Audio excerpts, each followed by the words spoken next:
안녕하세요. EBS 개념 완성 물리학 1 여러분과 함께 공부하는 여러분의 든든한 조력자 한기덕 선생님입니다. 자, 오늘은 24강 전류의 자기작용이라는 거 같이 한번 알아보는 알찬 시간 될 텐데요. 우리 이상하죠? 전류가 흐른다는 거 알고 있고 자기장이 만들어진다라는 거 이미 배워서 알고 있는데 전류가 흐를 때 자기장이 만들어진대요.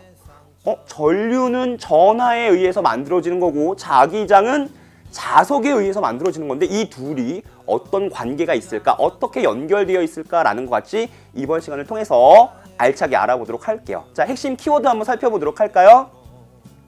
네, 방금 선생님이 얘기했듯이 자기장이 무엇인지 살펴보고요. 그 다음으로 전류가 흐를 때 어떻게 자기장이 만들어질까라는 거 꼼꼼히 볼 겁니다. 어떻게 볼 거냐면 직선 도선이 흐를 때, 직선 전류가 흐를 때, 직선 도선의 전류가 흐를 때 자기장이 어떻게 만들어질까를 배운 다음, 그 다음에 원형 전류, 직선 도선 휘면 원형 전류가 되는 거잖아요. 원형 전류랑 그 원을 또 여러 번 감은 솔레노이드, 여기에서 자기장이 어떻게 만들어질까라는 거 같이 한번 알아보도록 하겠습니다. 자, 그러면 일단 오늘 배울 전류의 자기작용을 알아보기 위해서 가장 먼저 해야 될 건 자기장이 무엇이냐에 대해서 알아봐야 되겠죠? 자, 우리 이미 전기장은 배웠어요. 전기장은 전기력이 작용하는 공간을 전기장이라고 하더라라는 거 배웠는데 자기장은 그럼 뭐냐면 똑같죠? 전기장이 전기력이 작용하는 공간이라면 자기장은 자기력이 작용하는 공간이다라는 거 생각해 볼 수가 있어요.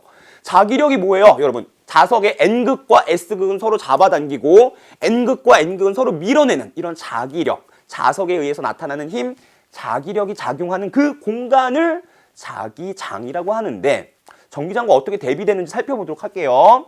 자, 전기장의 방향은 우리가 어떻게 찾았냐면 방향과 세기를 어떻게 찾았냐면 단위 양전하, 즉 플러스 1쿨롱이 받는 힘의 방향, 전기력의 방향과 세기로 전기장의 방향과 세기를 언급했다면, 얘기를 했다면 자기장은 방향을 얘기할 때 나침판의 어떤 극? N극이 가리키는 방향이 곧 그 지점에서의 자기장의 방향이다라고 얘기를 할 거예요. 자, 무슨 말이냐면 자, 여기 자석이 있고요. N극, S극이 있다고 생각하면 N극 주변에 나침판을 갖다 놓는다고 생각해 볼게요. 나침판의 N극이 어디를 가리킬까요? 나침판에 N극과 S극이 있을 텐데 이거 우리 화살표로 이렇게 표시해 본다면 나침판의 S극이 N극 쪽으로 끌려가겠죠. 반대로 N극과 N극은 밀어내니까 요렇게 되겠다. 나침판의 N극은 오른쪽으로 S극은 왼쪽으로 이렇게 잡아당기니까 또는 N극과 N극은 밀어내니까 오른쪽을 가리키겠다라는 거 생각해 볼 수가 있고 따라서 N극 주변에서의 자기장은 나가는 방향, 오른쪽 방향으로 생긴다라는 거 당연히 알 수가 있고요. S극 주변에서 어떻게 되죠? S극 주변에 나침판을 갖다 놓는다면 나침판의 N극이 가리키는 방향은 당연히 S극을 향할 것이다 라는 거 생각해 볼 수가 있습니다. 따라서 막대 자석이 있을 때 자기장의 방향은 N극에서는 나가고 S극으로는 들어오는 방향의 자기장이 만들어지고 따라서 이어서 그려본다면 요렇게 자기장이 만들어진다라는 거 우리 철가루를 뿌려보면서 어렸을 때 공부했던 거 기억이 날 겁니다. 그 철가루가 자기 역선의 그냥 모습이라면 그 방향을 얘기할 때는 그 어떤 지점에 나침판을 놓고 그 나침판의 N극이 가리키는 방향이 바로 곧 그 지점에서의 자기장의 방향이다 라고 얘기를 할 겁니다. 이게 자기장의 방향이고요. 그 다음 그럼 실제로 모습은 어떻게 그려질까라는 거 볼게요. 전기장의 모습을 먼저 본다면 플러스 전하 주변에서 전기장이 어떻게 만들어지죠? 단위 양전하 놓으면 된다고 그랬어요. 플러스 1쿨롱 놨을 때 플러스에 의해서 밀릴 테니까 밀어내는 힘이 작용하니까 요렇게 전기장이 만들어진다라는 건 당연히 생각해 볼 수가 있죠. 플러스 전하 주변에서의 전기장은 나가는 방향으로, 발산하는 방향으로 만들어지고 우리 또 어떤 거 얘기했었냐면 플러스 전하가 모여 있어요. 이렇게 가득 플러스 대전체가 있고 마이너스 대전체가 있다면 전기장이 어떻게 만들어졌죠? 플러스에서 나와서 마이너스로 들어가는 방향으로, 즉 요렇게 전기장이 만들어진다라는 거 우리 배웠었죠? 잘 모르겠으면 여기 한 지점에 단위양 전하 플러스 1쿨롱 놨을 때 플러스 전하에 의해서 밀리고 마이너스 전하에 의해서 끌리니 당연히 오른쪽으로 이렇게 전기장이 형성될 것이다 라는 거 배웠습니다.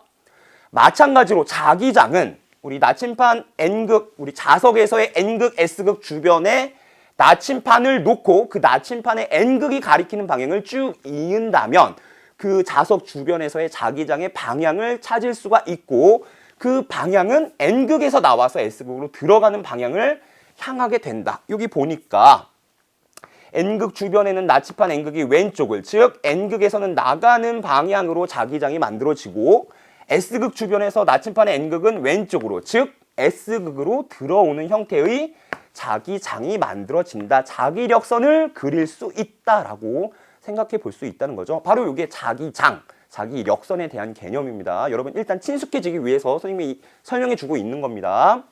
그리고 단위는 어떤 걸 쓸까요? 전기장의 단위 뭐였죠? 그러려면 단위를 알아보려면 전기장을 구하는 식을 먼저 생각해 봐야 되고 전기장은 Q분의 F라고 했어요. 쉽게 말하면 단위 전하가 받는 힘, 따라서 힘의 단위 뭐예요? 뉴턴. 전하량의 단위는 쿨롱 해서 뉴턴 퍼 쿨롱이라는 단위로 전기장을 표현했다면 자기장은 어떤 공식으로 쓰냐면 그거는 안 가르쳐 줄 거예요. 그건 조금 어려워서 우리 지금 배우진 않고요. 대학교 가서 배웁니다. 그래서 우리는 일단 간단하게 자기장의 단위는 T라고 쓰는 테슬라라는 단위를 쓰거나 G라고 쓰는 가우스라는 단위를 이용해서 자기장을 표현한다라는 것 정도만 생각해 볼 수 있으면 됩니다. 이게 바로 우리가 말하는 자기장인데, 근데 우리 이번 단원의 제목이 뭐였냐면 전류의 자기작용이었어요. 자석의 자기작용이 아니라 전류의 자기작용. 자석이 자기장을 만든다는 건 당연한데 전류가 어떻게 자기장을 만드냐라는 거 같이 한번 본다면 전류가 자기장을 만든다라는 걸 누가 제일 처음 발견했냐면 웨르스테드라는 사람이 전선을 가지고 이제 실험을 했는데 전류를 흘려주면서 어떤 막 실험 장치를 꾸몄겠죠. 꾸몄는데 그 주변에 우연히도 나침판이 있었대요. 나침반이 있었고요. 전류를 흘려줬더니 나침판의 바늘이 움직였어요. 쌤 같으면 나침반 고장났네 버리겠죠. 하지만 요 웨르스테드라는 사람은 전류가 흘렸더니 나침판의 바늘이 움직인 걸로 봐서 전류가 나침판에 영향을 준다. 즉 자기장을 만든다라는 걸 생각해 볼 수가 있었고 그걸 연구해서 이제 발표를 했겠죠. 그래서 많은 학자들이 그걸 연구했었고요. 그래서 우리 지금 배우는 이렇게 정립된 학문까지 되게 된 겁니다. 그래서 직선도선이 만드는 자기장이 있는데 어떻게 자기장을 만드냐 연구해 봤더니 전류 중심으로 발산하는 우리 전하 중심으로 발산하는 전기장이 만들어졌었잖아요. 전류 주변으로 발산하는 자기장이 만들어질까 생각해 봤는데 그렇지 않더래. 어떻게 만들어지냐면 직선 전류가 있다면 직선 도선이 있다면 그 주변을 감싸는 방향으로 즉 요런 식으로 자기장이 만들어지더라라는 것을 밝혀내서 이제 하나씩 정리해 보도록 할 겁니다. 직선 도선 확인해 봤으면 그 다음 어떤 거 해봐요? 직선을 꼬아보기도 하고 감아보기도 하고 이렇게 해서 하나씩 다양한 형태에서 전류에 의한 자기장을 확인해 보도록 하겠습니다. 자, 그럼 제일 먼저 볼 건 직선 전류에 의한 자기장인데 여기 나와 있듯이 전류가 윗방향으로 흐른다면 전류에 의한 자기장은 오른손을 이용해서 찾을 수가 있고 오른손의 엄지 방향을 전류의 방향으로 향하게 했을 때 내 손가락 감기는 방향이 자기장의 방향이 되더라 라는 오른손 법칙을 발견했어요. 자, 이 오른손 법칙, 선생님은 왼손잡이긴 하지만 여기는 오른손 법칙이에요. 우리 지금 계속 오른손 법칙을 사용할 겁니다. 엄지가 전류의 방향을 향하게 했을 때 내 손가락 감기는 방향이 자기장의 방향이더라. 즉 전류가 윗방향으로 흐른다면 자기장은 시계 방향으로 생겨요? 반시계 방향으로 생겨요? 한번 봐봐요. 이렇게 보면 시계야 반시계야? 반시계 방향으로 생기죠. 즉 직선도선 주위의 공간에서 자기장이 만들어지는데 그 생긴 자기장의 방향은 반시계 방향으로 만들어졌더라. 그걸 이렇게 볼 수도 있어요. 자, 전류가 윗방향으로 흐를 때 그 도선을 전류의 방향을 엄지 방향으로 향하게 한 뒤 내 손가락을 감아줬을 때 내 손가락이 돌아가는 방향이 곧 직선 도선 주변에서의 자기장의 방향이고, 자, 따라서 그려보면 이렇게 그려지죠. 그 각각의 지점에 나침판을 둔다면 그 선생님 손가락이 감겼던 방향, 직선 도선을 중심으로 원을 그릴 수 있고, 요 중심이 같은 원을 뭐라고 부르죠? 동심원이라고 불러요. 동심원. 그래서 동심원 형태로 자기장이 만들어지더라라는 거 확인해 볼 수가 있습니다. 한번 정리해 보면, 무한히 긴 직선 도선에 전류가 흐른다면 도선 주위에 동심원 형태의 자기장이 만들어지더라라는 것을 밝혀냈고 실험적으로 확인했습니다. 그래서 이렇게 되더라. 이거를 구체적으로 본다면 이렇게 그릴 수 있어요. 반대로 한번 생각해 볼까요? 이번엔 전류가 밑으로 내려가요. 이때 어떻게 자기장이 만들어질까 한번 보도록 할게요. 자, 선생님 입체적으로 한번 그려보겠습니다. 이렇게 그리면 좀 입체 같죠?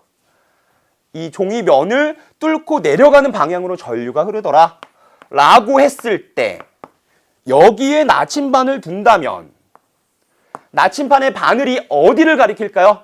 자, 엄지를 전류의 방향으로 향하게 한 뒤 나침반이 지나가는 쪽으로 손가락을 움직여 보면 어디로? 이렇게 전류가 흐르고 이렇게 되니까 왼쪽으로 자기장이 만들어진다라는 거 쉽게 생각해 볼 수가 있고요. 여기에 둔다면 어떻게 될까요? 똑같아요. 전류가 아랫방향으로 흐르니 이렇게, 즉 윗방향으로. 여기에 둔다면 그렇죠. 아래로 전류의 방향으로 엄지를 향하게 하고 뒤쪽이니까 오른쪽을 향하겠죠? 이렇게. 그 다음 여기에 둔다면 돌아가니까 이렇게 해서 나오는 방향으로 따라서 이걸 다 이어본다면 이렇게 되겠죠? 이렇게. 시계 방향에 자기장이 만들어지더라라는 걸 볼 수가 있어요. 근데 이렇게 보니까 조금 헷갈리니까 진짜 아예 위에서 한번 보도록 할게요. 자, 아예 위에서 본다면 이렇게 생각할 수가 있는데 종이면이 있고 가운데 전류가 흐르는데 전류가 밑으로 내려가는 방향으로 흐르죠. 자, 그걸 이렇게 표현할 거예요.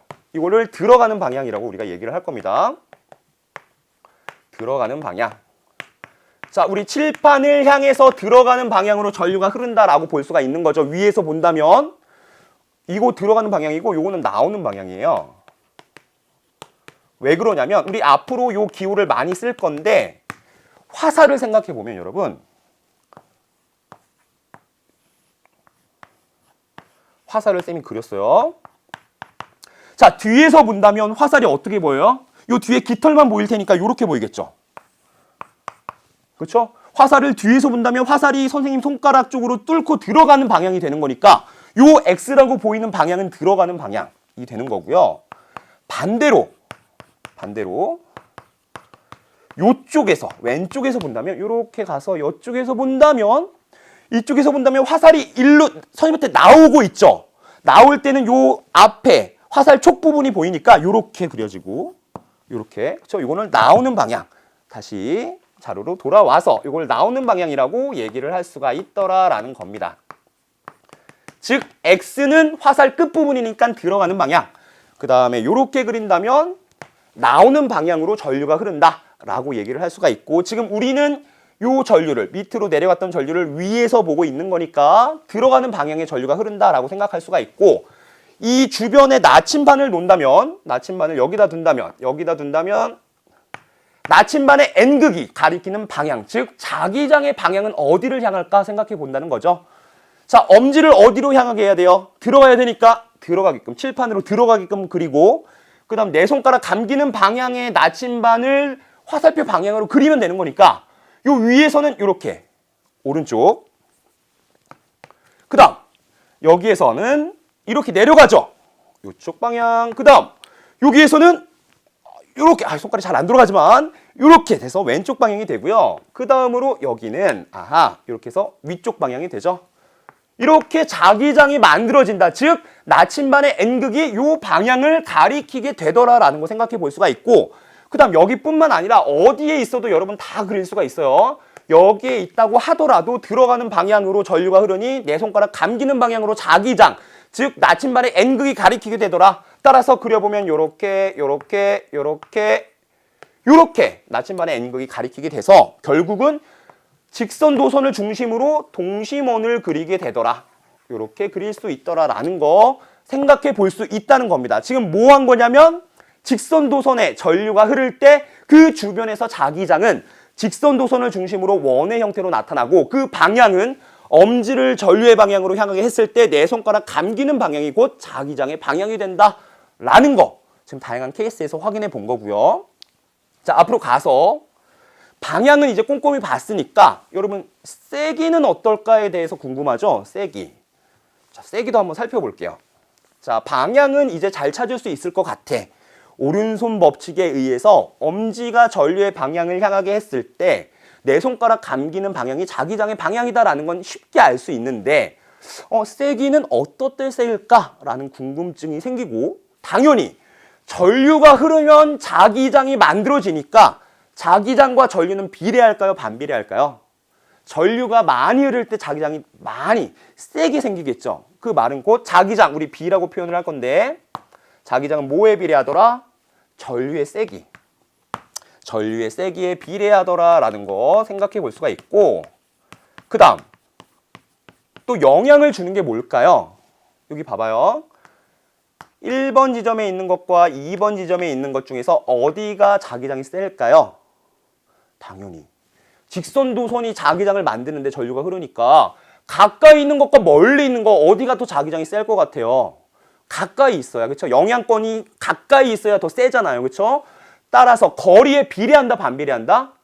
거리가 멀수록 자기장이 약해진다. 즉 반비례한다. 이렇게 표현을 해볼 겁니다. R분의 1에 비례한다.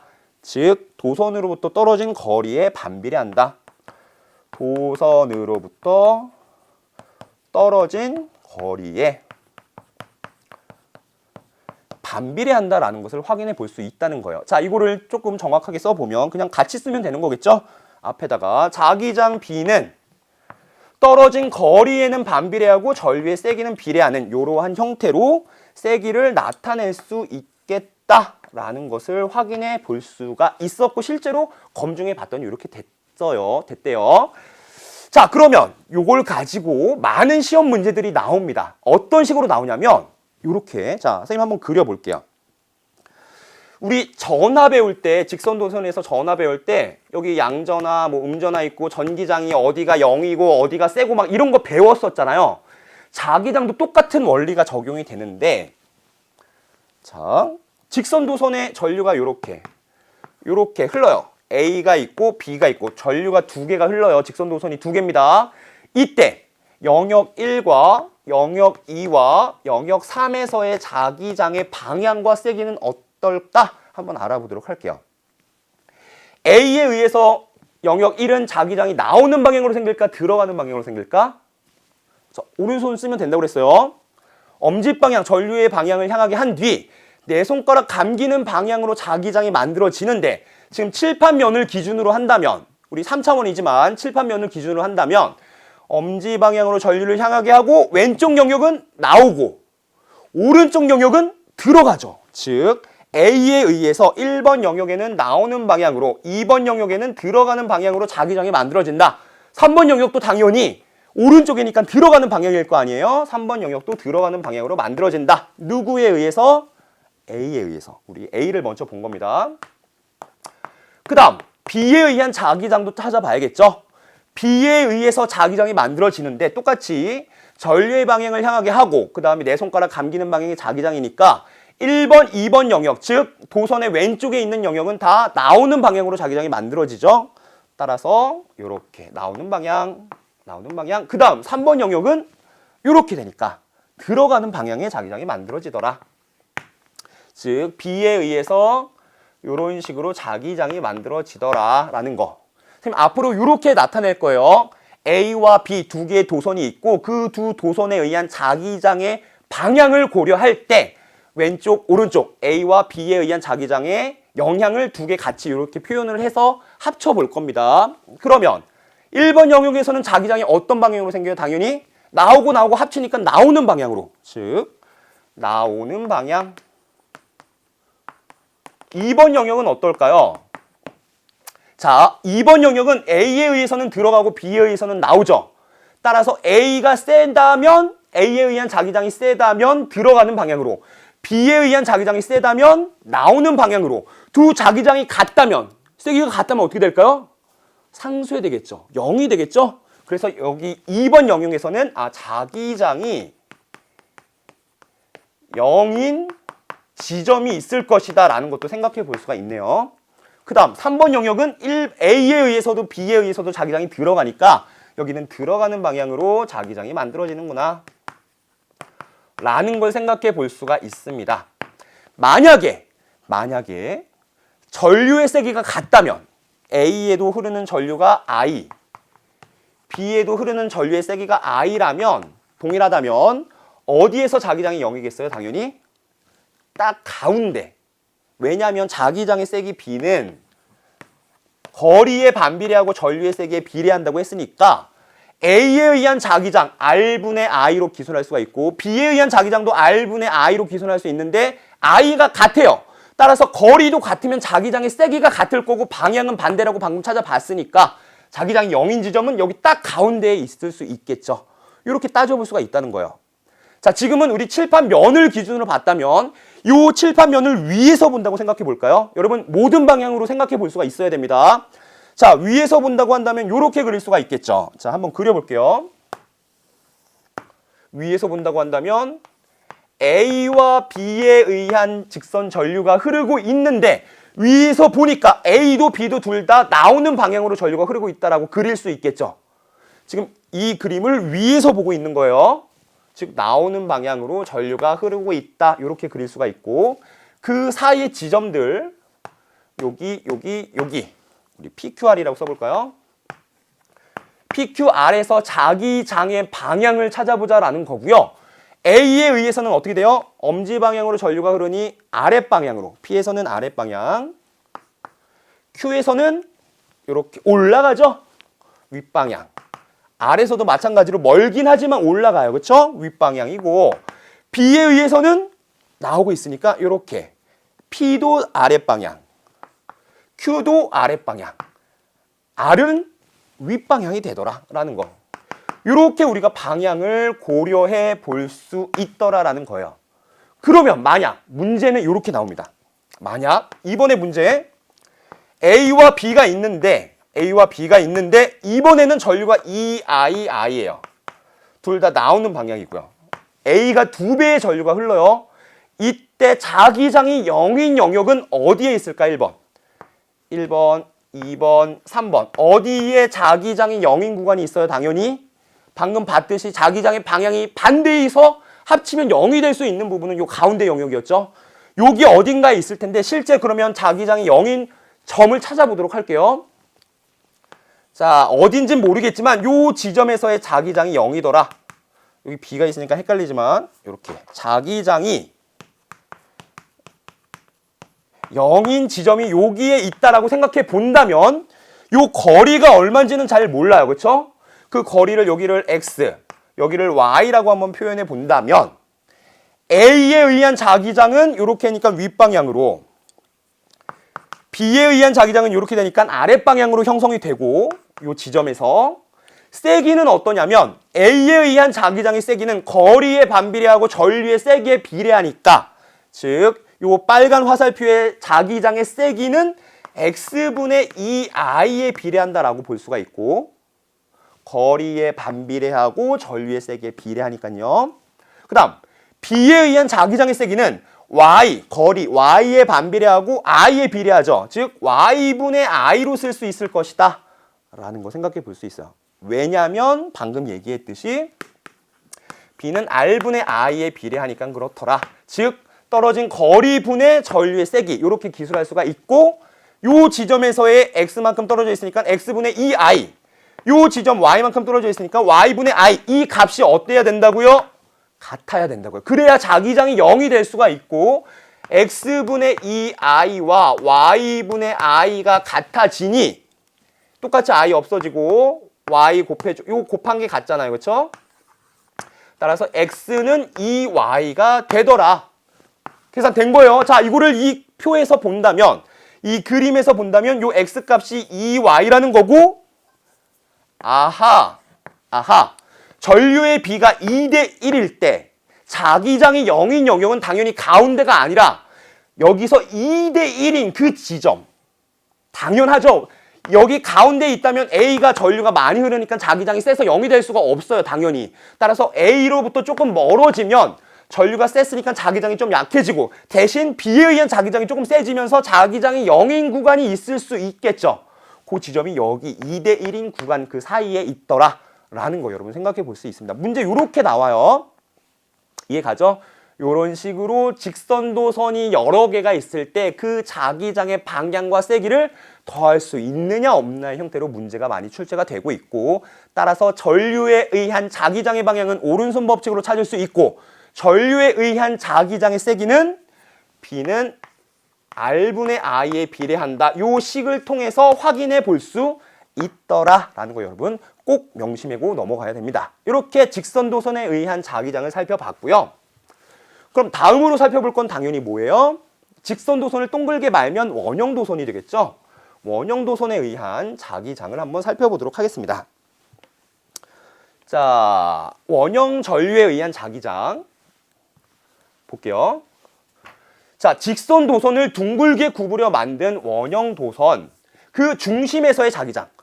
원형도선 안쪽도 있고 바깥쪽도 있는데 그 많은 부분의 자기장을 다 보겠다는 게 아니라 그냥 요 딱 가운데, 요 가운데서의 자기장의 방향과 세기가 어떻게 될까 그것만 볼 거예요. 그게 가장 전형적으로 나오는 문제입니다. 그럼 한번 방향을 생각해 본다면, 자, 전류가 지금 이렇게 흐르죠? 이렇게 전류가 흐르고 있어요. 화살표 방향으로. 그러면 원형 전류도 사실 직선 전류를 감아 놓은 것밖에 없기 때문에 여기 부분을 직선이라고 생각하면 돼요. 부분 직선이 여러 개가 있다라고 생각해도 되잖아요, 사실. 이렇게 생각해 볼 수가 있고, 그래서 여기를 중심으로 직선이라고 생각한다면, 감으면 되니까 엄지를 전류의 방향으로 향하게 하고 내 손가락 감아지는 방향으로 자기장이 만들어지니, 원의 중심에서는 나오는 방향이에요, 들어가는 방향이에요? 이렇게 되니까 나오는 방향으로 자기장이 만들어지죠. 이쪽 전류에 의해서도 마찬가지예요. 자, 엄지 방향으로 전류의 방향을 향해 했을 때 원의 중심을 따져봤더니 나오는 방향으로 자기장이 만들어지고, 여기도 마찬가지예요. 전류의 방향을 아래로 향하게 했을 때 원의 중심을 봤더니 나오는 방향으로 만들어지더라. 결국 원형 전류에 의한 원형 도선 중심에서의 자기장의 방향을 따져봤더니 부분 직선도선이라고 생각하고 그 자기장을 따져봤더니 다 나오는 방향으로 만들어지죠. 그냥 우리가 앞에서 했던 오른손 법칙 그대로 써도 되더라라는 거 알 수가 있어요. 근데 그렇게 하면 여러 번 다 해봐야 되니까 원형 도선에서는 이렇게 얘기를 하기도 해요. 자, 정리해보면 내 손가락을 거꾸로, 이번에 우리 아까는 엄지를 전류의 방향으로 향하게 했을 때 내 손가락 감기는 게 자기장의 방향이었다면 직선도선에서는, 원형 전류에서는 거꾸로, 여러분 휘어지고 있잖아요. 전류가 휘어지고 있으니까 엄지를 이렇게 휘기는 어렵잖아요. 그러니까 내 손가락 감아지는 방향으로 전류의 방향을 향하게 한다면 그 엄지가 가리키는 방향은 원형도선 중심에서의 자기장의 방향이 되더라 라고 생각해도 된다는 얘기죠.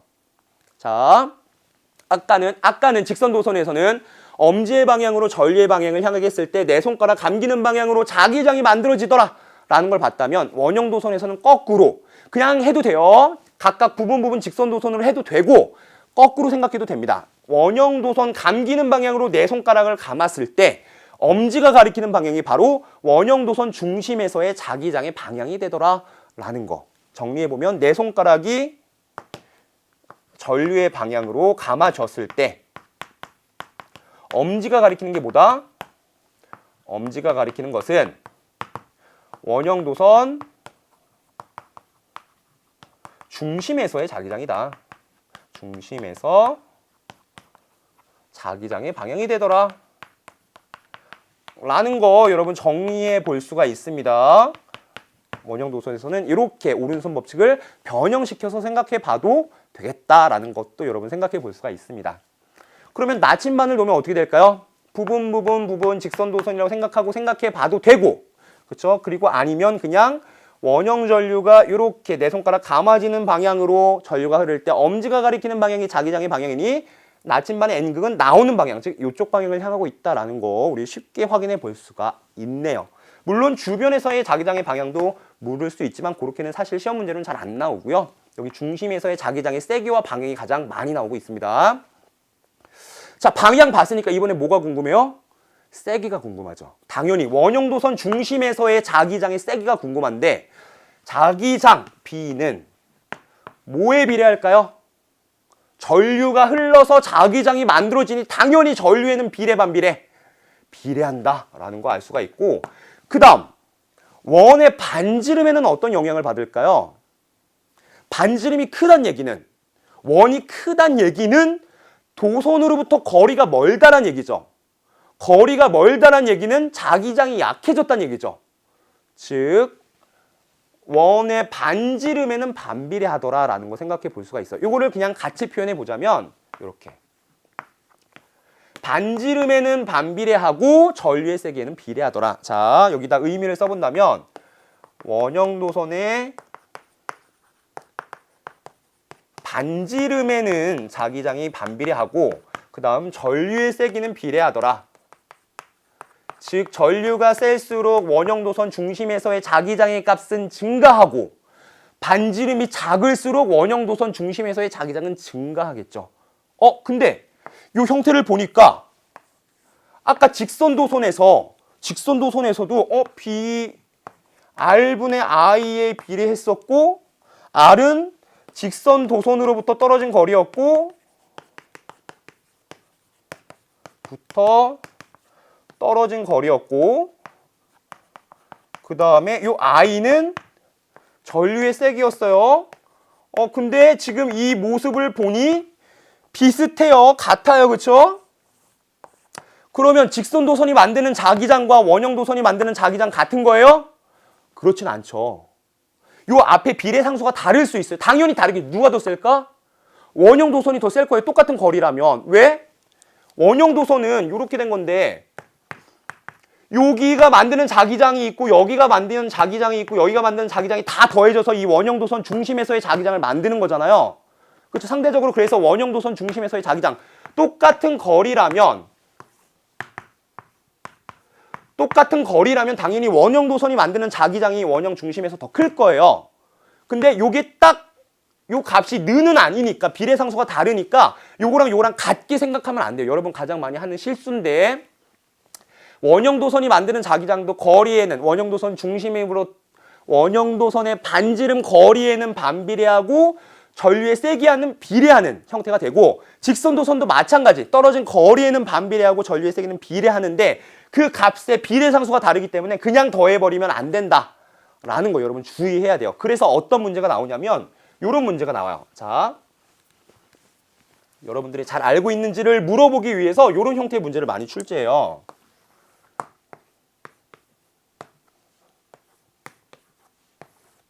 자, 전류가 이쪽 방향, 원형도선에서는 이쪽 방향으로 흐르니까 원형도선 중심에서 자기장은 어떤 방향으로 생겨요? 나오는 방향으로 생기죠? 나오는 방향. 자, 그 다음에 전류, 직선도선에서는 아랫방향으로 전류가 흐른대요. 그러면 이렇게 엄지 방향으로 했을 때 들어가는 방향으로, 즉 원형도선 중심에서는 들어가는 방향으로 자기장이 만들어진다라는 거 볼 수가 있고 원형도선에서 흐르는 전류의 세기를 I, 직선도선에서 흐르는 전류의 세기를 EI라고 했을 때, 자, 잘 보세요. 자, 원형도선에 의한 자기장의 세기 B는 반지름과 전류의 세기 이런 식으로 관계에 있으니 요 세기를 따져 본다면 반지름분의 I라고 쓸 수가 있고, 그쵸? 직선도선에 의한 자기장도 마찬가지로 B는 R분의 I에 비례한다고 했으니까 이 R만큼 떨어져 있고 전류의 세기가 2I예요. 따라서 2R분의 2I에 비례하는 형태로 자기장이 만들어지는데 2는 약분되니까 그냥 R분의 I예요. 자, 그러면 방향이 반대고 자기장의 세기가 같으니까 상쇄돼서 자기장이 0이에요? 그렇지 않다고요. 직선도선이 만드는 자기장이 R분의 I에 비례하는 값이고 원형도선이 만드는 자기장이 R분의 I에 비례하는 값인데 그 비례상수가 달라서 그냥 산술적으로 더해주면 안 된다고요. 그래서 여기는 0이 아닐 수도 있더라. 그거는 그때그때 상황에 맞게끔 고려해 봐야 된다라는 거 주의해야 된다는 얘기입니다, 여러분. 근데 이럴 때는 그냥 더해도 돼요. 어떨 때냐면 자, 반지름이 R이고 그 다음 R만큼 더 떨어져 있는 부분에 큰 원이 하나 더 있어요. 여기는 A, 여기는 B라는 원형도선이 있고 A에는 시계 방향으로 전류가 흘러요. 그러면 원형도선 중심에서는 어떤 방향으로 자기장이 생겨요? 이렇게 되니까 들어가는 방향으로 자기장이 만들어지고 그 다음 B에는 반대 방향으로 이렇게 반시계 방향으로 전류가 흘러요. 그러면 이렇게 감아지니까 B에 의한 원형도선 중심에서의 자기장의 세기는 자기장의 방향은 나오는 방향이 되죠. A에 흐르는 전류의 세기가 I라고 했을 때 B에 흐르는 전류의 세기가 얼마면 원형도선 중심에서의 자기장이 0이 될까? 한번 생각해 볼게요. 자, A에 의해서 생기는 들어가는 방향의 자기장은 반지름에 반비례하고 전류의 세기에 비례한다고 했으니 R분의 I에 비례하는 값으로 쓸 수가 있고 그 다음 B에 흐르는 전류는 잘 모르겠지만 그냥 IB라고 놓는다면 반지름이 2R이고 전류의 세기는 IB니까 이 R분의 IB에 비례하는 형태로 나타나게 된다라는 걸 생각해 볼 수가 있는데 둘 다 원형도선이란 말이죠. 그러면 요 값에 어떤 비례상수 똑같이 곱한 거니까 사실 요거 같다고 넣었을 때 A에 의한 자기장과 B에 의한 자기장이 같아지면 세기가 같아지면 자기장이 상쇄되겠죠. 방향이 반대니까. 따라서 요 비례상수가 의미가 없어요. 똑같이 원형도선이니까. 이때는 그냥 요 값만 따져봐도 된다는 얘기예요. 그래서 어떻게 되냐면 R분의 I와 2R분의 IB가 같을 때 자기장이 0이 된다는 얘기고 이거 계산해 보면 R 없어지고 이거 곱하면 되는 거니까 요렇게 요거 곱시랑 요거 곱시랑 같은 거니까요, 여러분. IB는 2I 즉 B의 도선에 2I의 전류가 흐른다면 원형도선 중심에서는 자기장의 세기가 얼마일 수 있다? 0일 수 있다라는 거예요. 이해 가시죠? 문제에서 가장 많이 나오는 형태예요. 여러분 꼭 짚고 넘어가야 됩니다. 당연히 근데 생각해 볼 수 있어요. 거리가 2배가 됐으니까 자기장이 원래는 약해질 텐데 전류가 2배가 흐른다면 또 그게 보강이 되면서 상쇄가 될 수 있겠구나라는 거 생각해 볼 수 있다는 거죠. 원형 전류에 의한 자기장은 이렇게 찾아볼 수 있더라라는 겁니다. 자, 원형도선에 의한 자기장의 방향과 세기를 따져봤고요. 그러면 마지막으로 볼 거. 직선도선 봤고 원형도선 봤으니까 그 다음으로 볼 건 뭐예요? 원을 여러 번 감은 거 우리 뭐라고 부르냐면 솔레노이드 또는 코일이라고 불러요. 그 솔레노이드에서의 자기장의 방향과 세기 마저 생각해 보도록 할게요. 자, 솔레노이드에서의 자기장의 방향과 세기. 자, 읽어볼게요 한번. 솔레노이드, 원형도선이 겹겹이 겹쳐있는 솔레노이드 코일 내부에서의 자기장은 어떻게 될까 따져보겠다는 거고요. 여기 여러 번 감겨있죠? 한 번 감겨있으면 그냥 원형도선이라고 볼 수 있다면 여러 번 감겨있을 때는 솔레노이드라고 부릅니다. 또는 코일이라고 불러요. 이때 자기장의 방향 어떻게 찾을 수 있을까요? 똑같습니다. 무슨 법칙? 쌤은 왼손잡이지만 오른손 법칙을 쓰면 돼요. 오른손 법칙. 자, 오른손 법칙이 뭐라고요? 직선도선에서는 전류의 방향으로 엄지를 향하게 하고 내 손가락 감기는 방향으로 자기장이 만들어졌다면 원형도선에서는 솔레노이드에서는 돌아가는 방향, 전류의 방향으로 내 손가락을 감았을 때 원형도선 내부에서 또는 솔레노이드 내부에서의 자기장이 엄지의 방향으로 향하게 되더라라는 거고 여기 따져보니까 전류가 지금 위로 흐른다고 되어 있잖아요. 이렇게. 그러면 솔레노이드를 따라서 이렇게 전류가 흐르니 전류의 방향으로 내 손가락을 감아줬을 때 엄지가 가리키는 방향, 즉 왼쪽 방향으로 자기장이 만들어지더라라는 거 생각해 볼 수 있다는 겁니다. 자기장의 방향은 어떻게 찾을 수 있다고요? 나침반의 N극이 가리키는 방향, 즉 솔레노이드 내부에 나침반을 넣는다면 왼쪽을 가리킬까 오른쪽을 가리킬까? 자기장의 방향이 지금 엄지 방향 왼쪽 방향이잖아요. 그럼 솔레노이드 내부에 자기장 나침반을 놨다면 자기장의 방향 그대로 엄지가 가리키는 방향 그대로 왼쪽을 가리키게 되겠다라는 겁니다. 여기에 놓으면 어떻게 될까요? 앞쪽에 똑같죠? 자기장이 이렇게 생기는 거니까 이 앞쪽에 놓더라도 왼쪽 방향을 가리킬 거고 뒤쪽에 놓으면 어떻게 될까요? 나침반을 이렇게 가는 거니까 왼쪽 방향, 똑같이 왼쪽 방향을 가리키고 있는 겁니다. 근데 이 모습이 마치 잘 보면 여기 자석이 하나 있고요. 자석이 하나 있고 자석이 만드는 자기장을 보고 있는 것 같죠? N극에서는 나오는 방향으로 자기장이 만들어지고 S극에서는 들어오는 방향으로 자기장이 만들어지니 솔레노이드가 만드는 자기장을 막대 자석이 만드는 자기장이라고 생각해 본다면 바깥 부분 똑같이 만들어져요. 단 차이점이 뭐냐면 내부에서도 동일하게 이렇게 자기장이 만들어 이어져서 흐른다라는 것 제외하면 막대 자석이 만드는 자기장과 똑같습니다. 그래서 이 솔레노이드를 뭐로 이용해서 만드는 거예요? 이 솔레노이드를 이용해서 전자석을 만들 수 있는 거죠. 여러분 어렸을 때 쇠못에다가 코일 감아서 전자석을 만들어 클립 붙이는 연습 해봤죠? 그런 실험 한번 해봤을 겁니다. 그래서 이게 하나의 자석이 되더라. 그 쇠못이 하나의 자석이 되는 전자석이 되듯이 여기도 코일의 전류가 흐르면 자기장이 만들어지고 그 자기장이 마치 막대 자석이 있는 것과 비슷한 형태의 자기장을 만들어내고 따라서 이렇게 우리가 자기장의 방향을 쉽게 비교해서 생각해 볼 수도 있더라라는 겁니다. 자, 그러면 마저 본다면 여기 이 모습을 단면으로 위에서 본다라고 생각했을 때 이렇게 보이는 거고요. 각각의 부분에서 원형 도선이 직선 도선이 이렇게 원형 도선 동심원 형태의 자기장을 만들어내고 걔네들이 다 겹쳐지는 형태일 때니까 솔레노이드 내부에서의 자기장은 내 손가락으로 감아졌을 때 전류의 방향으로 감아졌을 때 엄지가 가리키는 방향으로 자기장이 만들어지고 따라서 여기에서는 이렇게 왼쪽 방향을 향하게 되더라. 따라서 솔레노이드 내부에서 나침반을 둔다면 당연히 왼쪽 방향을 가리킬 거고요. 요 앞쪽에서도 자기장 방향 그대로 왼쪽을 가리킬 거고 뒤쪽 부분에서도 당연히 자기장의 방향 그대로 왼쪽을 가리키면서 자기장이 만들어질 것이다 라고 볼 수가 있다는 겁니다.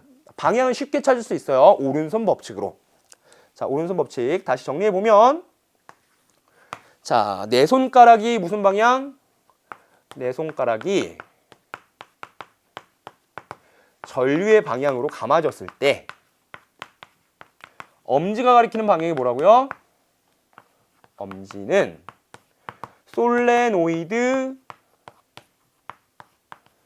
내부의 자기장 방향이 되더라. 이렇게 생각해 볼 수 있다는 겁니다. 그러면 세기는 어떻게 될까요? 솔레노이드 내부에서의 자기장의 세기는 어떤 것에 영향을 받을까?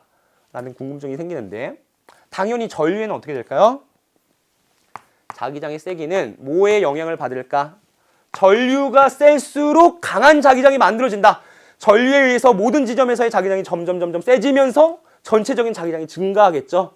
전류가 셀수록 자기장이 많아질 것이다. 세질 것이다. 라는 거 생각해 볼 수가 있고요. 그 다음 솔레노이드를 한 번 감았냐, 두 번 감았냐, 세 번 감았냐, 10번 감았냐에 따라서 자기장이 달라지겠죠. 그만큼 많이 중첩이 되는 거니까. 즉 가문수의 영향을 받는데 근데 그냥 가문수가 아니라 단위 길이당 가문수. 자, 요거 스몰 n은 보통 단위 길이당 가문수라고 하거든요. 단위 길이당 가문수의 영향을 받는다. 비례할까요? 반비례할까요? 단위 길이당 가문수는 1m에 몇 번 감겼냐는 거예요. 자, 여기 보면 여기에 옆에 또 길다란 막대가 있어요. 여기를 3번 감은 거랑 길다란 막대를 3번 감은 거랑 어디가 내부에서의 자기장이 셀까요? 당연히 더 촘촘히 감긴 A에서의 자기장이 더 세겠죠? 더 영향을 중첩이 되면서 강하게 나타날 테니까. 즉 그냥 3번 감았다는 게 중요한 게 아니라 그 단위 길이당 가문수 일정한 길이에 몇 번이 감겨 있냐가 중요한 거고 따라서 단위 길이당 가문수가 많을수록 자기장이 점점점 세질 것이다. 즉 단위 길이당 가문수의 자기장의 세기가 비례할 것이다 라는 걸 알 수 있다는 겁니다. 따라서 따라서 이거 같이 정리해 보자면 솔레노이드 내부에서의 자기장의 세기는 단위 길이당 가문수에 비례하고 전류의 세기에 비례하는 형태 이렇게 나타나게 된다. 선생님 솔레노이드에서는 그 원의 반지름이 중요하진 않나요? 라고 질문하는 학생이 있는데 솔레노이드에서는 몇 번 감았냐가 더 큰 영향을 주기 때문에 그 내부에서의 반지름은 크게 고려하지 않습니다. 내부에서는 거의 균일한 자기장이 만들어지고 따라서 솔레노이드 내부에서의 자기장은 단위 길이당 가문수와 전류의 세기에 영향을 받는 이러한 형태로 나타난다라는 거 여러분 생각해 볼 수가 있고 지금까지 배웠던 직선도선, 원형도선, 솔레노이드를 생각해 본다면 정리해 보자면 이렇게 직선도선, 원형도선, 솔레노이드의 방향은 모두 다 무슨 법칙으로? 오른손 법칙으로 찾을 수 있었고 세기는 직선 도선일 때 자기장은 도선으로부터 떨어진 거리에 반비례했고 전류의 세기에 비례했어요. 원형 도선일 때 자기장은 원의 반지름에 반비례했고 전류의 세기에 비례했어요. 솔레노이드가 만드는 내부에서의 자기장 B는 단위 길이당 가문수에 비례했고 전류의 세기에 비례한다. 요 관계를 여러분들 생각해 볼 수 있어야 되고 이게 복합적으로 문제에서 많이 출제되고 있다라는 거 여러분 명심해 줘야 됩니다. 자, 이렇게 솔레노이드에 의한 자기장까지 살펴봤고요. 그럼 잠깐 쉬었다가 실제로 이 전류에 의한 자기작용이 어떻게 일상생활에서 이용되고 있는지 확인해 보도록 하겠습니다.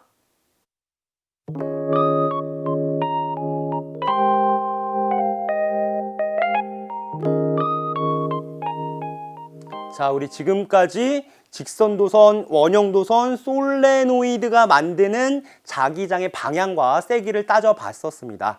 그러면 실제로 우리 이건 배웠는데 이 개념은 배웠는데 이 개념을 일상생활에서 어떻게 활용할 수 있을까에 대한 많은 고민들을 사람들이 했고 이걸 이용해서 많은 제품들이 만들어졌어요. 그 중에서 가장 대표적인 게 바로 여러분들이 선생님의 목소리를 들을 수 있는 스피커 또는 이어폰이 바로 전류의 자기작용을 이용한 물건입니다. 자, 한 번도 그렇게 생각해 본 적이 없죠. 개념과 일상생활의 활용은 별개라고 생각했는데 이렇게 연결이 되어 있었어요. 자, 어떻게 되어 있냐면 여기 한번 보도록 할게요. 자, 지금 보니까 이게 바로 스피커인데 또는 이어폰이라고 생각해도 됩니다. 대표적인 어떤 걸로 이루어져 있냐? 자, 자석이 있고요. 보니까 그 다음 코일이 있고요. 그 다음에 소리가 나게끔 흔들어주는 소리가 공기의 진동으로 전달이 되잖아요. 그래서 공기를 진동시켜주는 진동판 요 세 가지로 이루어져 있습니다. 가장 대표적인 구조가 요 세 가지로 이루어져 있다라고 볼 수가 있는데 그 원리를 살펴보면 이래요. 코일에 전류가 흘러요. 전류가 흐르면 뭐가 만들어지죠? 자기장이 만들어진다라고 했잖아요. 그렇죠? 내 손가락, 전류의 방향으로 내 손가락을 감아쥐었을 때 그 엄지가 가리키는 방향으로 자기장이 만들어진다라고 했는데 그 주변에 자석이 있어요. 자, 자석이 이렇게 N극, S극의 자석이 영구 자석이 있어요. 코일에 전류가 흘러서 자기장이 만들어지는데 만약에 전류가 이렇게 흐른다면 감아졌을 때 엄지가 가리키는 방향이 자기장의 방향, 즉 이렇게 N극이 만들어지는 거고 따라서 자석과 코일 사이에 N극 밀어내는 힘이 작용하겠죠. 그래서 코일이 움직일 겁니다. 근데 코일만 움직이는 게 아니라 코일과 붙어있는 진동판도 같이 움직여요.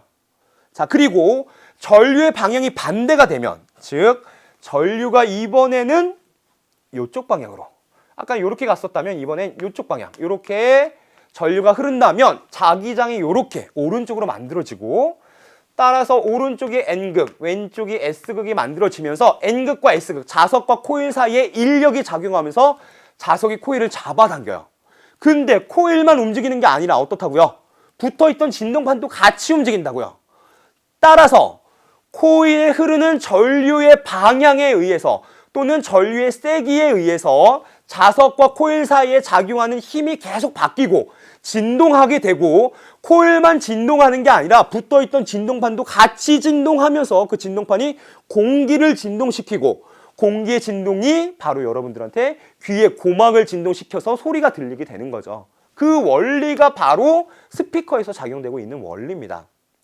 자, 그러면 선생님 말한 거를 한번 정리해 보도록 할게요. 자, 기본적인 구조는 자석과 코일과 진동판으로 구성되어 있다. 그런데 어떤 원리에 의해서 소리가 나냐? 코일에 전류가 흐른대요. 전류가 흐르면 코일 주변에 뭐가 만들어진다고요? 자기장이 만들어진다고요. 전류에 의한 자기장, 솔레노이드가 만드는 자기장이 있다고 그랬어요. 오른손 법칙으로 찾을 수 있고요. 자기장을 형성한다. 그리고 그러면 영구자석과 코일의 자기장 사이에 자기력이 발생하겠죠. N극과 자석이 이렇게 있고 코일이 만드는 자기장이 이렇게 된다면 N극, S극이 된다면 밀어낼 거고 코일을 만약에 반대로 이번에는 이렇게 전류가 반대로 흘러서 이렇게 N극, S극이 된다면 자석이 코일을 잡아당길 거예요. 즉 자기장의 방향, 코일이 만드는 자기장의 방향에 따라 영구자석과 자석과의 자기력이 계속 변하면서 코일을 진동시키고 그 붙어있던 진동판이 같이 진동한다고 했습니다. 자, 코일이 진동하고 코일에 부착된 누가? 진동판이 같이 진동한다. 진동판도 진동한다. 따라서 진동판이 공기를 진동시켜서 그 공기의 진동이 소리를 만들어내게 되더라라는 겁니다. 이게 바로 우리가 스피커에서 소리를 들을 수 있는 이유, 선생님의 목소리를 여러분들이 들을 수 있는 이유가 바로 이런 원리가 적용되고 있었던 거예요. 코일의 자기장이 만들어지면서 자석과 자기력이 작용해서 코일의 자기장이 만들어지면서 자석과 자기력이 작용해서 진동하게 돼서 이런 일이 발생할 수 있더라. 선생님 목소리 강의를 들을 수 있게 되더라. 멋있는 엑소 오빠의 목소리를 들을 수 있게 되더라. 이런 겁니다. 바로 스피커의 원리가 그거였고요. 그러면 선생님 마이크는 선생님 목소리가 녹음돼 여기 마이크가 있거든요. 마이크를 통해서 녹음이 되잖아요. 마이크의 원리도 왠지 비슷할 것 같은데 좀 다른가요, 선생님? 라고 생각해 볼 수가 있고 마이크의 원리는 다다음 시간에 배울 전자기 유도 법칙에 의해서 나타나는 겁니다. 그거는 막 궁금하지만 조금 아껴두고요. 다음 시간을 위해서 아껴두고 일단은 전류의 자기작용, 전류가 만드는 자기장에 의해서 스피커에서 소리가 발생할 수 있더라 라는 거 먼저 보는 겁니다. 자, 하나 봤고 그 다음으로 볼 건 뭐냐면 자, 초인종이에요. 여러분들 집에 들어갈 때 엄마 나왔어요 해서 초인종을 누르잖아요. 띠리리리링 이렇게 울리죠. 그게 무슨 원리를 이용해서 그렇게 소리가 나는 것이냐 라는 생각을 해볼 수가 있습니다. 이거 엄청 신기해요. 한번 볼게요. 버튼을 눌렀어요. 버튼을 누르면 전류가 흐르겠죠? 스위치를 누른 거니까 전류가 쭉 흘러요. 전류가 주변에 코일을 지나가고 코일의 안에 자기장이 만들어지겠죠? 그 자기장에 의해서 하나의 자석처럼, 그게 전자석이니까 코일 내부에 철심만 꽂아놓으면 그게 하나의 자석이 되는 거잖아요. 전자석이 전류가 흐르니까 자기장이 작용해서 철을 막 잡아당기려고 할 겁니다. 근데 옆에 있던 판 스프링이 철로 이루어져 있기 때문에 전류가 이렇게 흐른다면 전자석에 의해서 판 스프링이 잡아당겨지면 자, 여기가 전자석에 의해서 끌리겠죠. 끌리면 도선이 지금 전류가 이렇게 흘러갔는데 요 부분이 끊겨요. 잘 보면 여기 스위치에 연결된 요 부분이 전자석에 의해서 지금 끌렸기 때문에 여기가 끊겨서 전류가 흘러요, 안 흘러요? 끊기니까 안 흐르죠. 자, 전류가 흘러서 자기장이 만들어져서 전자석이 작동해서 판 스프링이 잡아당겨졌는데 붙으니까 전류가 끊겼어요. 전류가 끊기니까 전자석이 잡아당기지 않겠죠, 이번에는. 그러니까 다시 원래대로 돌아가. 탄성이 있어서 이게 탄성 때문에 왔다 갔다 할 수 있거든요. 다시 원래대로 돌아가면 또 어떤 일이 발생하죠? 다시 전류가 흘러요. 다시 전류가 흐르면 또 전자석이 작동해서 판 스프링이 붙으면 또 전류가 안 흐르죠. 안 흐르면 다시 떨어져요. 이게 계속 반복이 되는데 근데 이때 왔다 갔다 하는데 붙었다가 떨어질 때 여기 붙어있던 판 스프링이 붙어있던 망치가 전자석에 붙었던 판 스프링이 떨어지면서 붙어있던 망치가 배를 때리면서 띵 소리가 나는 거죠. 한 번만 나는 게 아니라 다시 떨어지면 전류가 다시 흘러서 또 붙고 또 떨어진다고 했어요. 그때 또 띵, 띵, 띵, 띵, 띵 소리가 계속 나게 되는 겁니다. 스위치를 눌렀을 뿐인데 전류가 흘러서 붙었다 떨어지고 전류가 흘러서 붙었다 떨어지고 하면서 땡땡땡땡 소리가 나게 되는 게 바로 초인종의 원리예요. 아, 신기하죠? 내가 이렇게 눌러주지 않아도 그냥 난 누르고만 있어도 이런 땡땡땡 소리가 연속적으로 계속 날 수가 있게 되는 그러한 장치. 우리가 전류의 작용, 전류가 흐르면 자기장이 만들어진다라는 거 배웠는데 이 배운 걸 그냥 알매 그치지 않고 어떻게 활용할 수 있을까를 고민하면 이러한 멋있는 장치도 만들 수 있다는 거죠. 여러분들 이런 거 개발해서 특허도 받고 창업도 하고 이렇게 할 수 있는 겁니다, 여러분. 자, 원리를 한번 정리해 본다면, 자, 버튼을 누르면 전류가 흐르게 되고 전류가 흐르니까 전자석이 판 스프링을 잡아당기게 돼요. 따라서 판 스프링이 전자석에 끌렸고 끌리니까 전류가 차단됐습니다. 전류가 차단되어 전자석이 판 스프링을 다시 놓게 돼요. 전류가 차단됐으니까 전자석이 잡아당기는 자기장이 없어지겠죠. 전류가 안 흐르니까. 전자석이 뭐냐면 전류가 흐를 때 자기장이 만들어져서 자석처럼 잡아당기는 게 전자석인데 전류가 안 흘러버리니까 판 스프링을 놓습니다. 따라서 다시 원래대로 돌아가던 그 판 스프링에 연결되어 있던 망치가 벨을 쳐요. 그래서 벨이 울리게 되고 벨에 다시 울리면서 스위치에 다시 닿으면서 다시 전류가 흘러서 이 과정이 반복이 되는 거죠. 그래서 또 울리고 울리고 울리고 흘렀다 안 흘렀다 흘렀다 안 흘렀다 이런 게 반복이 되면서 따라라라랑 초인종이 울리게 되더라. 전류의 자기작용을 이용한 발명품이더라 라는 거 생각해 볼 수가 있습니다. 초인종의 원리를 살펴봤고요. 다음으로 볼 건 자, 고철 기중기. 기중기가 뭐죠, 여러분? 기중기. 기, 들어올리다. 중, 무거울 것을. 기, 그런 기계를 우리가 기중기라고 하는데 그 중에서도 어떤 기중기? 고철을 잡아당기는 기중기. 고철, 철로 이루어진 것을 어떻게 잡아당길 수 있어요? 전자석을 이용하면 되겠죠. 전류가 흐를 때 자기장이 만들어져서 자석과 같은 역할을 하는 전자석. 여기 있죠. 우리 어렸을 때 많이 했던 쇠못에 코일을 감고 전류를 흘려주면 이게 하나의 자석처럼 나타나게 돼서 클립이 달라붙을 수 있더라. 이게 전자석이잖아요. 자, 그러니까 기중기, 무거운 물체를 들어올리는 그런 기중기에서 고철 기중기, 전자석의 자기력을 이용해서 자석에 붙는 고철을 들어올릴 수 있더라. 자, 왜 굳이 전자석을 사용해요? 그냥 자석 쓰면 안 돼요. 이렇게 질문하는 학생이 있는데 안 돼요. 왜 안 되죠? 붙었어요. 자석에 붙었어. 근데 또 떼내야 되잖아요. 너무 힘들어요. 그렇죠? 책상 같은 게 달라붙었어. 무거운 그 책상 같은 게 강한 자석에 의해서 달라붙었어요. 전자석은 전류를 끊어주면 뚝 떨어지겠죠.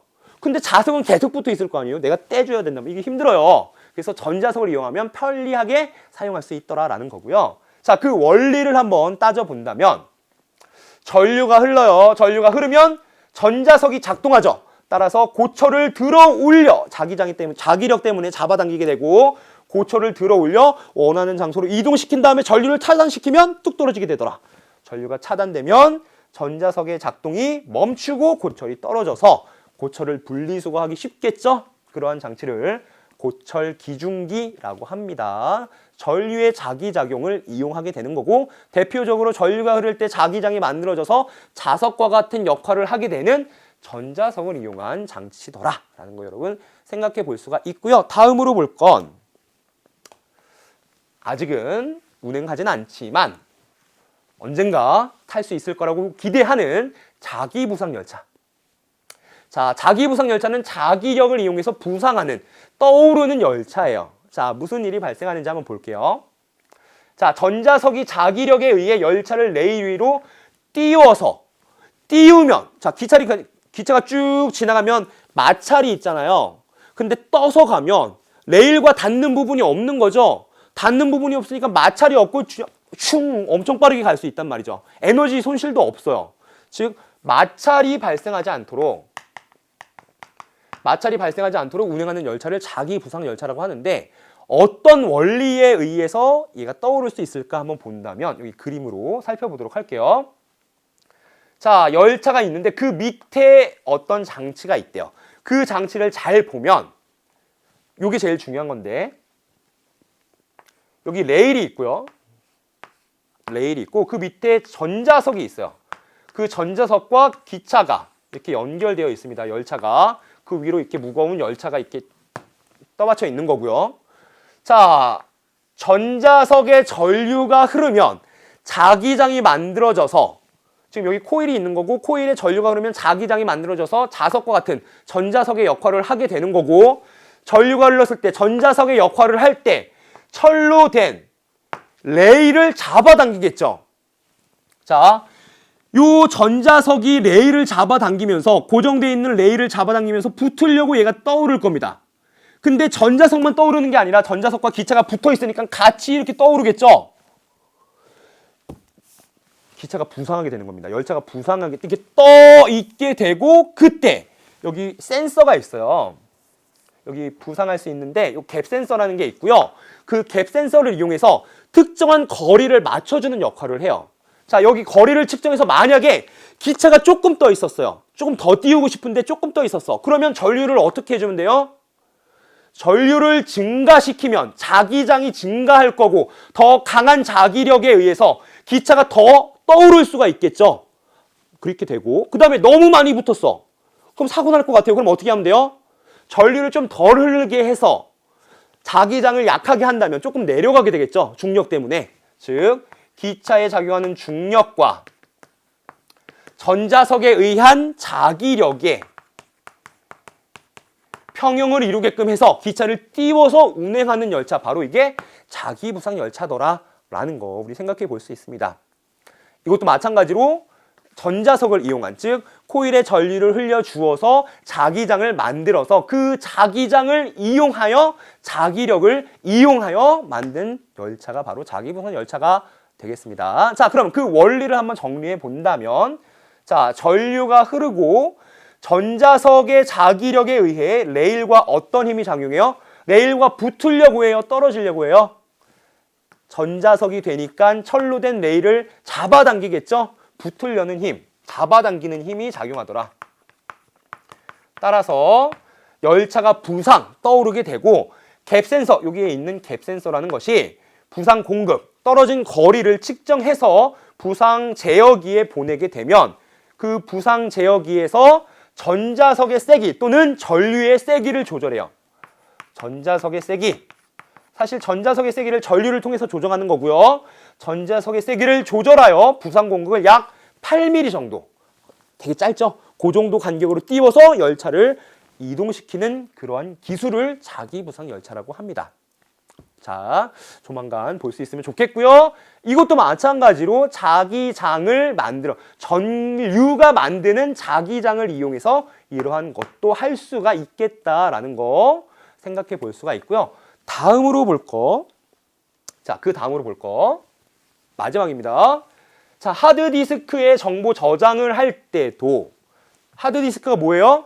여러분 컴퓨터에 있는 선생님의 강의 동영상이나 여러분들 수행평가 자료나 친구들의 연락처, 이런 것들이 저장되어 있는 것을 하드디스크라고 하는데, 그 하드디스크에서 정보를 기록할 때, 정보를 저장할 때도 바로 전류의 자기작용을 이용한다라고 합니다. 자, 무슨 말이냐면, 하드디스크를 한번 본다면, 여러분 집에 있는 하드디스크 한번 꺼내 본다면 이렇게 생겨 있어요. 우리는 껍데기만 보겠지만 사실 그 안을 보면 플래터라는 둥그런 판이 있어요. 플래터가 있고 그 플래터를 돌려주는 스핀들 모터라는 게 있습니다. 여러분 컴퓨터 키면 하드 돌아가는 소리 들리죠? 그게 바로 스핀들 모터가 돌려서 플래터를 돌리는 그런 소리가 바로 하드 돌아가는 소리고요. 거기에 정보를 기록하거나 읽어드릴 때 사용하는 게 바로 헤드예요. 요 끝부분, 여기 헤드암, 팔 부분이 있고요. 그 끝부분에 헤드 부분이 있어요.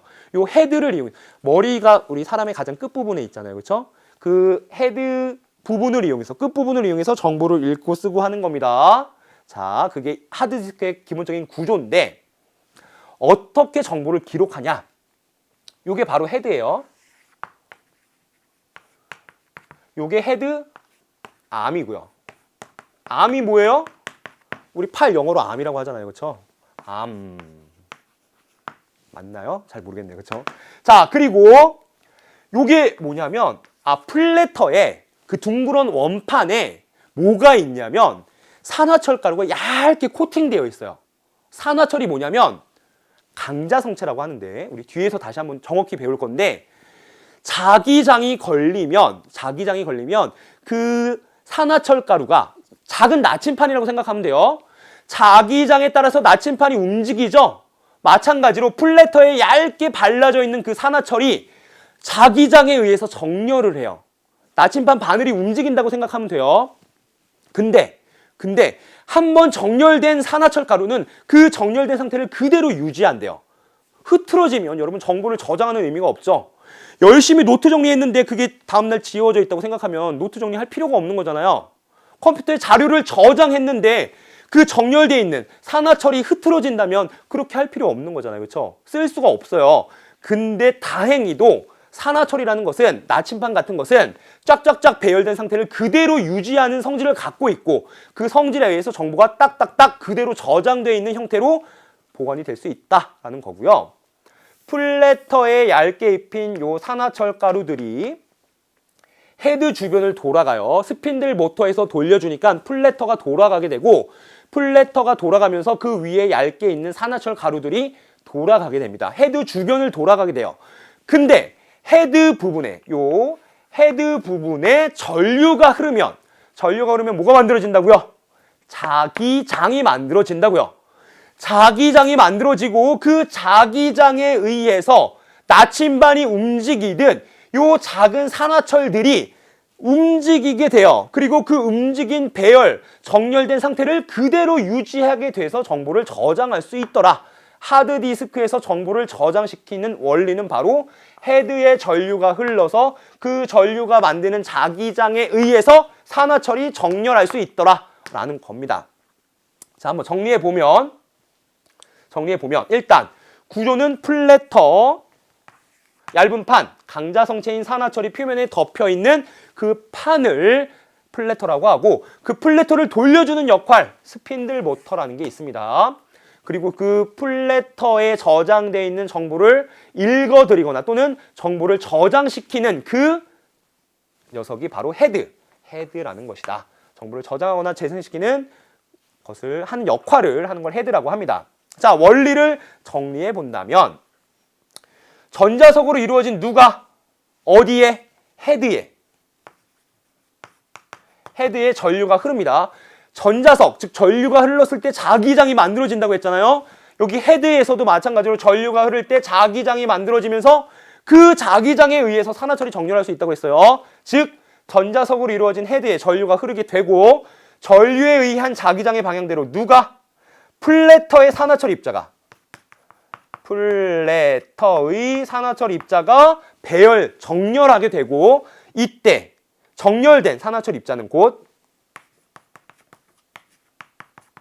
여기 산화철 입자들이 그림을 보니까 헤드를 지나기 전에는 막 흐트러져 있었는데 지나가면서 즉 헤드가 만드는 자기장에 의해서 산화철 입자가 쫙쫙쫙 정렬되어 있죠.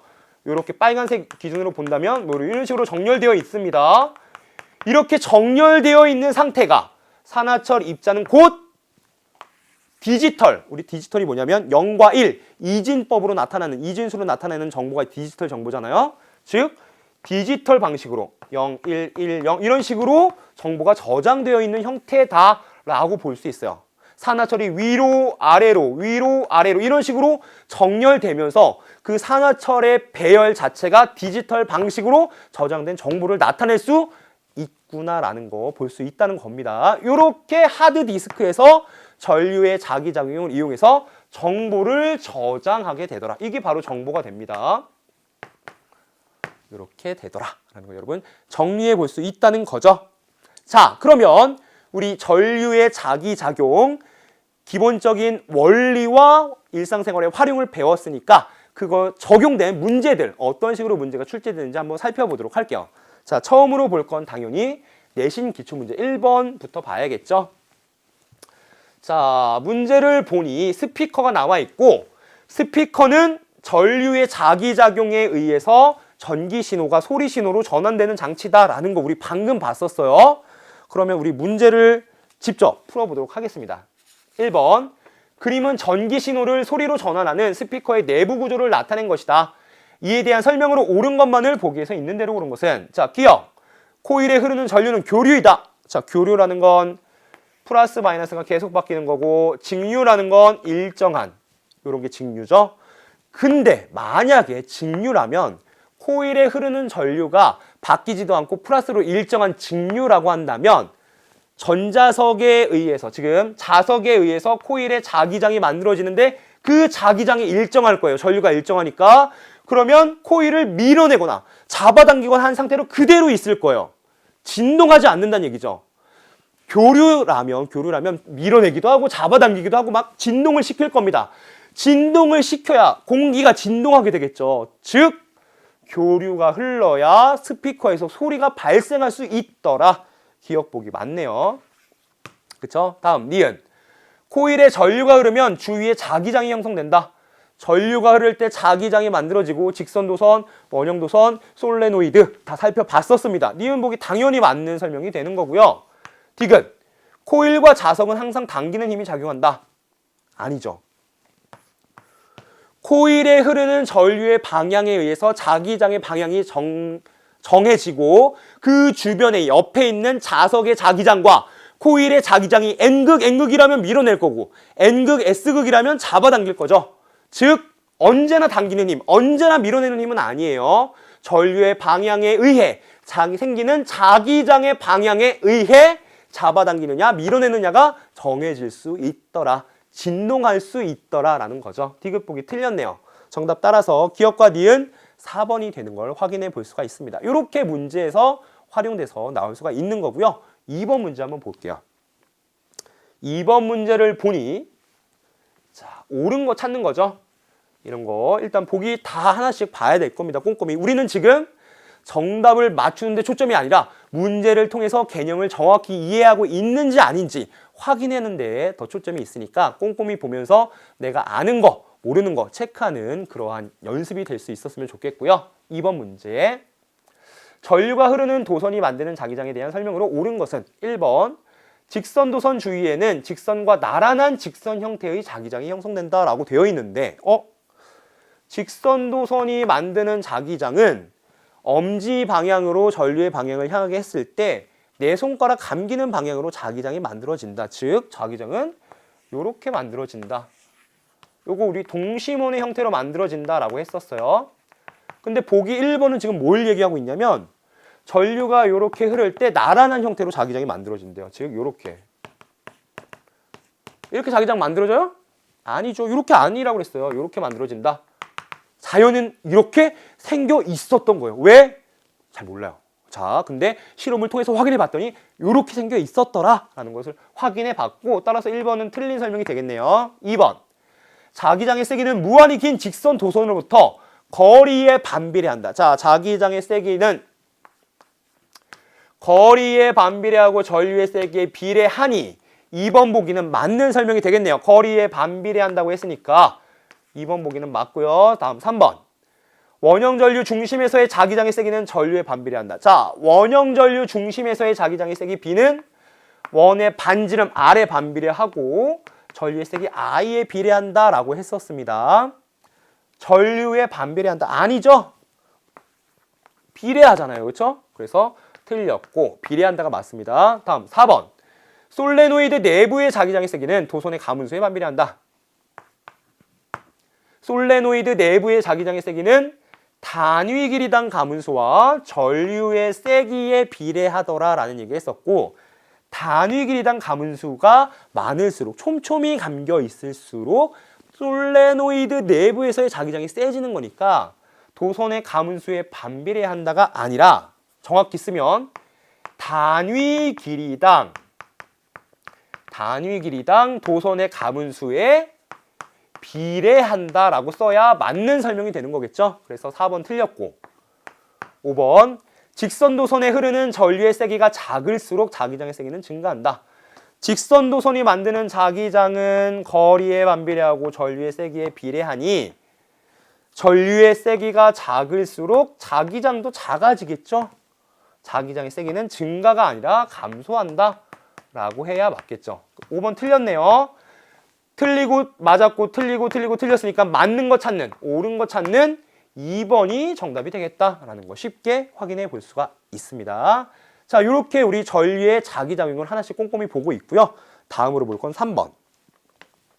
자, 3번 문제를 보니까 직선도선이 만드는 동심원 형태의 자기장이 그림으로 잘 나와 있네요.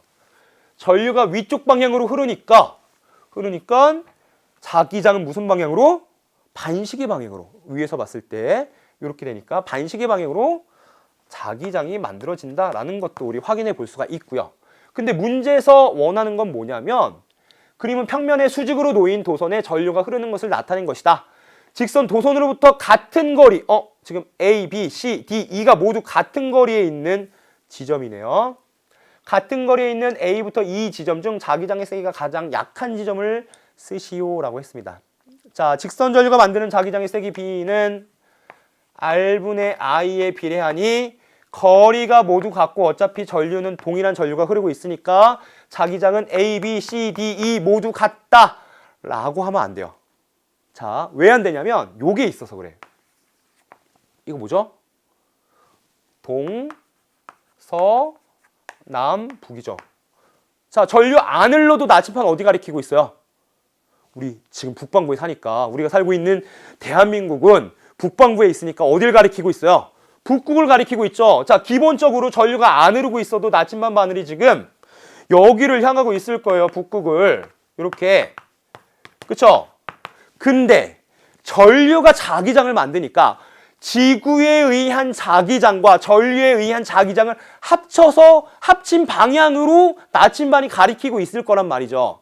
자, 그럼 전류에 의한 자기장을 한번 여기다 같이 그려보면 지금 하얀색으로 그린 건 지구에 의한 자기장이고 전류에 의한 자기장은 이렇게 생기니까 A에서는 이쪽 방향, 이쪽 방향, 그쵸? B에서는 이렇게 되니까 아랫방향, C에서는 이렇게 되니까 이쪽 방향, D에서는 이렇게 되니까 오른쪽 방향, E에서는 이렇게 되니까 같은 방향이네요. 여기는, 그쵸? 이런 식으로 전류에 의한 자기장을 합쳐야 되고, 근데 얘네들을 합치면 그냥 이렇게 두 개의 평행사변형 그려서 요 사이 그리면 됩니다. 사실 이렇게 그리면 돼요. 근데 이건 같으니까 두 개 그냥 더하면 되는데 B를 보니까 지구에 의한 자기장의 방향은 북쪽을 향하고 있는데 도선에 의한 자기장, 직선 도선에 의한 자기장은 남쪽을 가리키고 있고 두 개를 빼줘야겠죠. 다른 건 더하고 있는데 지금 얘는 빼고 있어요. 따라서 제일 약한 지점은 어디더라? B지점이 되겠다. 왜냐하면 지구 자기장과 전류에 의한 자기장이 반대 방향으로 나타나서 그 차이가 나타나기 때문에 그 차이에 의한 자기장이 합한 자기장이기 때문에 B에서 제일 약하더라라는 거 확인해 볼 수가 있습니다. 요거 안 보면 틀렸네요. 그렇죠? 요거 주의해서 지구 자기장의 역할과 직선 도선에 의한 자기장의 역할을 합쳐서 생각해 볼 수 있는지를 물어보고 있었던 3번 문제가 되겠습니다. 자, 우리 오늘 많은 걸 배웠어요. 전류가 흐를 때 자기장이 만들어진다라는 기본 개념으로 시작해서 직선 도선이 만드는 자기장, 원형 도선이 만드는 자기장, 솔레노이드가 만드는 자기장의 방향과 각각이 만드는 자기장의 세기도 고려해 볼 수 있었고요. 그 전류의 자기작용이 적용된 일상생활에 얘들이 뭐가 있었는지를 확인해 봤던 알찬 시간이었습니다. 자, 다음 시간에 이 개념과 활용을 직접 문제를 통해서 확인해 보도록 할게요. 여러분 고생 많았고요. 다음 시간에도 힘차게 찾아뵙겠습니다. 다음 시간에 뵐게요. 안녕.